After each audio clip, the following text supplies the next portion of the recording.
Chapter 5. A Stiff Upper Lip. All that week, everything went wrong. Everything. Nothing gave Laura the least encouragement. The weather was sullen. Dull clouds lay low and flat above the gray-white prairie, and the wind blew monotonously. The cold was damp and clammy. The stove smoked. Mrs. Brewster let the housework go. She did not sweep out the snow that Mr. Brewster tracked in. It melted and made puddles with the ashes around the stove. She did not make their bed, nor even spread it up. Twice a day she cooked potatoes, salt pork, and put them on the table. The rest of the time she sat brooding.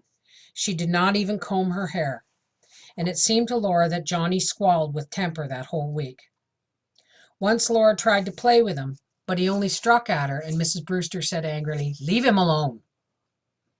After supper he went to sleep on his father's knee, and Mr. Brewster just sat. The air seemed to smolder with Mrs. Brewster's silence, and he sat, Laura thought, like a bump on a log. She had heard that said, but she had not realized what it meant. A bump on a log does not fight anyone, but it cannot be budged. The silence was so loud that Laura could hardly study. When she went to bed, Mrs. Brewster quarreled at Mr. Brewster. She wanted to go back east. Laura could hardly have studied well anyway. She was so worried about her school. In spite of all she could do, everything went from bad to worse. It began on Monday when Tommy did not know one word of his spelling lesson. Ruby would not let him have the speller, he said. "Why, Ruby," Laura said in surprise. Then sweet little Ruby turned into a very spitfire. Laura was so startled that before she could stop them, Ruby and Tommy were quarreling. Sternly, Laura stopped that. She went to Tommy's seat and gave him the speller. "Now learn that lesson," she said. "You may stay in at recess and recite it to me."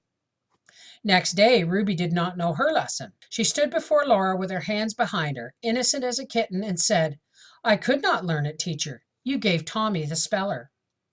Laura remembered to count to 10. Then she said, "So I did. Well, you and Tommy may sit together to learn your spelling." They were not studying the same lessons in the book, but they could hold it open in two places, leaning to one side.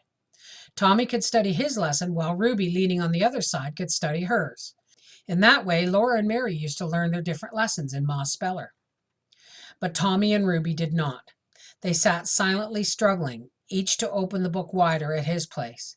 Again and again, Laura said sharply, "Tommy! Ruby!" But neither of them learned their spelling well. Martha could not work her arithmetic problems. Charles sat idly staring at the window where nothing was to be seen but the gray weather. When Laura told him to keep his eyes on his lessons, he stared daydreaming at the page. Laura knew he was not seeing it. She was too little. When Martha and Charles and Clarence stood before her to recite, they were too much for her. Though she did her best, she could not interest them in learning even geography and history. On Monday, Clarence knew part of his history lesson, but when Laura asked him when the first settlement was made in Virginia, he answered carelessly, "Oh, I didn't study that part." "Why didn't you?" Laura asked. "The lesson was too long," Clarence replied with a look from narrow, laughing eyes that said, "What are you going to do about that?"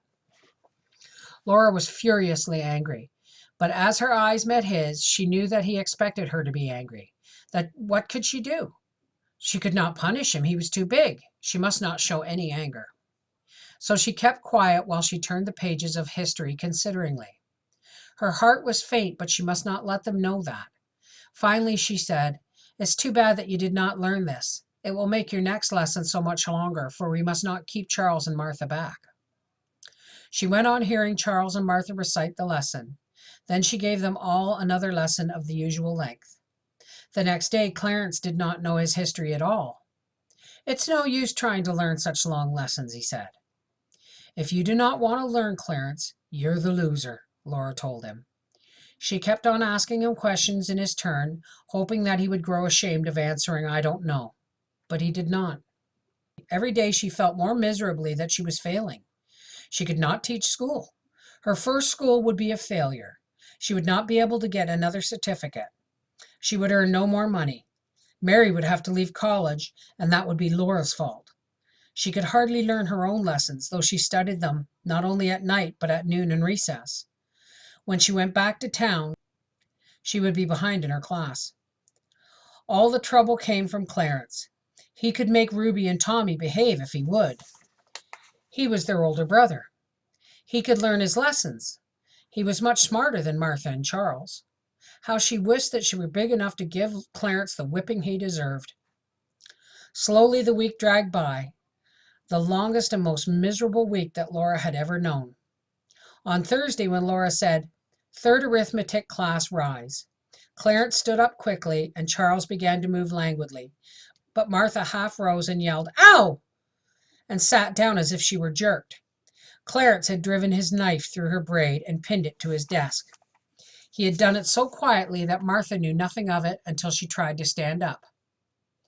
"Clarence," Laura said. He did not stop laughing. Tommy was laughing, Ruby was giggling, even Charles was grinning. Martha sat red-faced with tears in her eyes. Laura was in despair. They were all against her. She could not discipline them. Oh, how could they be so mean? For an instant she remembered Miss Wilder, who had failed to teach the school in town. This is the way she felt, Laura thought. Then suddenly she was very angry. She yanked the knife up and clicked it shut in her fist. She did not feel small as she faced Clarence. "Shame on you," she said, and he stopped laughing. They were all still. Laura marched back to her table and rapped on it. "Third class in arithmetic, rise, come forward." They did not know the lesson. They could not solve the problems, but at least they went through the motions of trying. Laura felt tall and terrible, and they obeyed her meekly. At last she said, "You may all repeat this lesson tomorrow. Class is dismissed." Her head ached as she went towards Mrs. Brewster's hateful house. She could not be angry all the time, and discipline was no good if the pupils would not learn their lessons. Ruby and Tommy were far behind in spelling. Martha could not parse a simple compound sentence, nor add fractions, and Clarence was learning no history. Laura tried to hope that she would do better tomorrow. Friday was quiet. Everyone was dull and listless. They were only waiting for the week to end, and so was she. The hands of the clock had never moved so slowly. In the afternoon the clouds began to break and the light grew brighter. Just before 4 o'clock, pale sunshine streamed eastward across the snowy land. Then Laura heard sleigh bells faintly ringing. "You may put away your books," she said. That miserable week was ended at last. Nothing more could happen now. School is dismissed. The music of the bells came ringing louder and clearer. Laura's coat was buttoned and her hood tied when Prince and Lady passed the window with the dancing bells. She snatched up her books and dinner pail, and then the worst thing of all happened. Clarence opened the door, thrust his head in, and shouted, "Teacher's Beau's here!" Almanzo Wilder must have heard. He could not help hearing. Laura did not know how she could face him. What could she say? How could she tell him she had given Clarence no reason to say such a thing? He was waiting in the cold wind, and the horses were not blanketed. She must go out. It seemed to her that he was smiling, but she could hardly look at him. He tucked her in and said, "All snug?" "Yes, thank you," she answered. The horses went swiftly, their strings of bells merrily ringing. It would be better to say nothing of Clarence. Laura decided, as Ma would say, least said, soonest mended.